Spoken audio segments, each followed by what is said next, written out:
Hey there, how y'all doing? I just want to show you something that came up with my M&P Shield 40 over the weekend. I've had this thing for almost a month, and Saturday I went shooting with it, and I'm now over 300 rounds on it.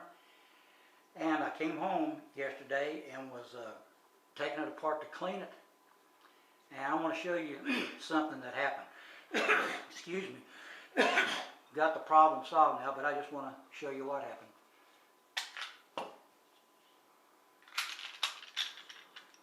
It's empty.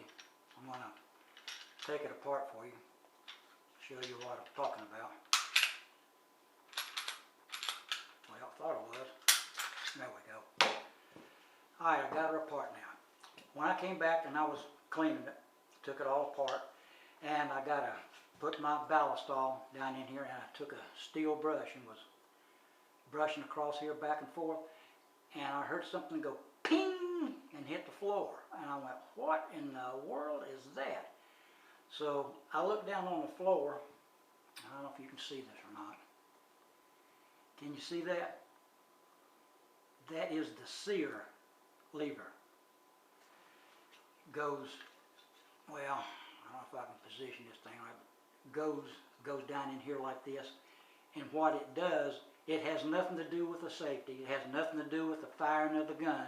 It's just that when you take it apart and you put this little lever down and pull the trigger, it just automatically just boom, scooted the slide forward. That's all that's there for. When it failed on me, I called the shop that I got it, and that was yesterday, and they're open on Sunday. They told me to bring it back, and all of the guys that work in there are armorers. Every gun they sell, they go to the armor school. They send them to the Glock armoror, Smith & Wesson, Sig Sauer, H&K, Colt, you name it. These guys are armorers. Here's what the armorer told me: he can do one of two things. It didn't break off. I don't know, can you see that little hole right there at the top? When they put it together at the factory, they just failed to pin it for some reason. They told me I was the second one that brought this thing in. They said, we'll send it back for you, and it'll take 3 weeks to a month, or you can leave it off, and it has no function at all other than just automatically making the slide come forward. And I said, so they said, here you go, try it. They gave me a box of shells, let me go in there and give me a box of shell free, and let me go on the range and shoot it and take it apart, and it works just fine. So let me put her back together again. I heard that thing go ping and then hit the floor. So set it right there and put her back together again. One spring on this joker is a spring and a half, I'm here to tell you. Pointing in the safe direction. It works just fine. Before they told me this, I thought, oh no, I'm going to have a problem out of this. But basically, what this is, it's there for convenience. It has nothing to do with the operation of the gun, except for taking the slide down. See if I can do her one more time for you. I've still got oil residue on my hands. I should have cleaned them off. My hands are kind of slippery, but I'm going to take her apart again.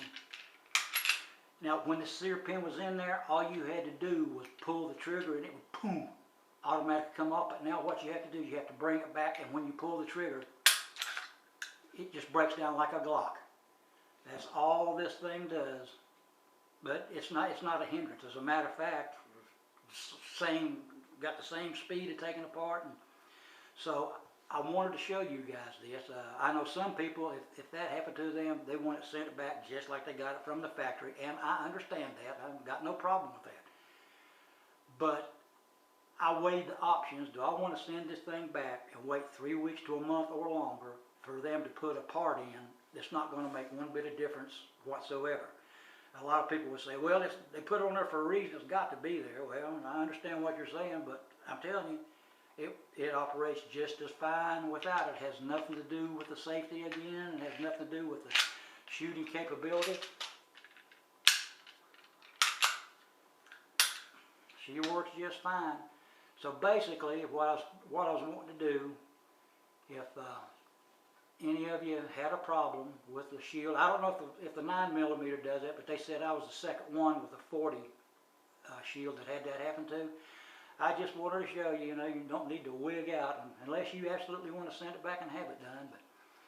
But she works, and I'm always looking on YouTube for people that have problems with something and how they solved it, or if it was an easy fix. And that's basically all I'm trying to do. I'm not trying to knock Smith & Wesson's quality control, although Smith & Wesson quality control should have caught that. I mean, you expect this on a Saturday night special or a $75, $100 gun if you can find one, but even Glocks sometimes have problems. But I just wanted to show that to you. She's working fine. It is no longer a problem. So I just thought I'd pass that along if any of you run across it. I just wanted to put something up there to show you what you can do with it, or how you want to handle it. So that's my videos. I thank you very much for watching. Appreciate it, and see you guys later.